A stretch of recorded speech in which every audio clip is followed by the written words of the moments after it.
Good day. This video is for anybody suffering from high blood pressure, and it's probably going to be directed mostly at older people because they seem to be the ones who put on weight or just for one reason or another their blood pressure creeps up slowly. It doesn't just jump up all at once. But there's some severely obese younger people, they could have the high blood pressure as well. So about 3 weeks ago, I went into my just family doctor for a checkup. I needed it for a particular driver license. And the nurse puts the cuff on my arm and it's 180 over 100. So it's very high.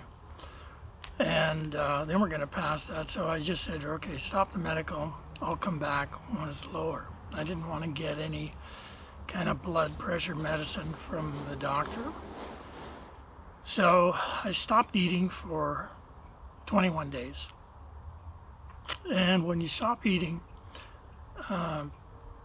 your body still has lots of energy because now it's feeding off your fat instead of anything that could be in your bloodstream. So there will be times when you feel lightheaded or weak, and at that point what you do is you drink. First of all, I get some salt. It should be iodized salt. I like to use that Himalayan pink salt, but you don't need to do that as long as it's iodized. So that means it's got iodine in the salt. And put some in your palm of your hand, lick it off, and then take some water because you're going to get dehydrated.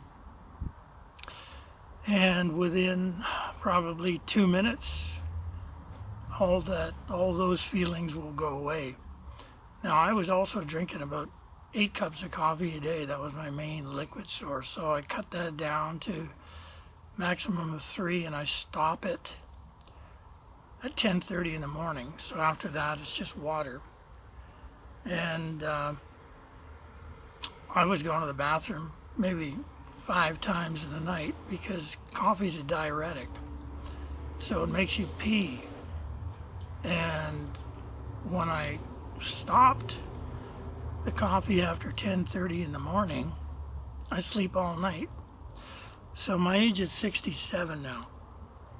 And that's an age when a lot of people are on blood pressure pills. So I didn't ever want to take blood pressure pills. That was my goal, is never to take them. So today's day 21, and my blood pressure this morning, just after a glass of water, I sat down. I take it about 5 times, and so I really, calm. Watch a YouTube video or something just to calm me down, and it was 116 over 66.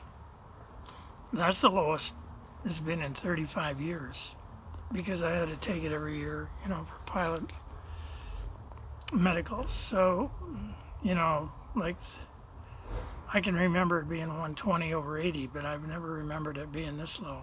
And my resting heartbeat went down from about 80 beats per minute 3 weeks ago to was 60, 68 or 69 this morning. So that's dropped as well. Now I'm still able to run. I just finished a 3.5 kilometer run. No problem, as long as it's not hot afternoon, the heat, I don't like. If I set out for a run in the heat, I'll stop and come back. I'm still have enough energy to lift weights every day.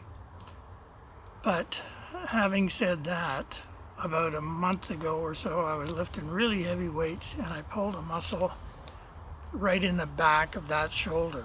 So I find it's not very comfortable to lift them every day because it's not totally healed, and every time I do lift them, have to wait 2 or 3 days for that new tear to repair before it's comfortable to lift again. But the point is, I have energy enough to do it. It's just that one muscle. So dumbbells are okay. I can lift the dumbbells every day at 35 pounds. So dumbbells. So I haven't really lost much muscle mass in 21 days. And my, if I'm on day 21, I'm running 3.5 kilometers. So my energy is still there. So if any of you are suffering from high blood pressure, this is what I would recommend. Now, if you're a diabetic, then you should seek consultation beforehand from a doctor to see how that's going to affect, I would have really low blood sugar. And so you have to keep that in mind. I don't know how that would affect you, so just keep that in mind. And the other thing about an extended fast, I usually try to do them twice a year, or maybe even more, 3 times. But when your body doesn't have a food source in the bloodstream, it looks for cells that should not be in your body, and it consumes them first. So that means if you got any cancer cells starting, it's going to dissect those. And if you've got any dementia cells, they call it glucose oxidation in the brain, creating these things that look like cobwebs, it's going to dissect those. I know one guy who was only 65 and retired with a huge pension. And I went over, sat on his porch with him and his wife, talked to them for 5 minutes, and he was a neighbor of ours. I hadn't seen him for a while, and strangely enough, he wasn't saying anything. And she looked at him and said, "Do you remember them?"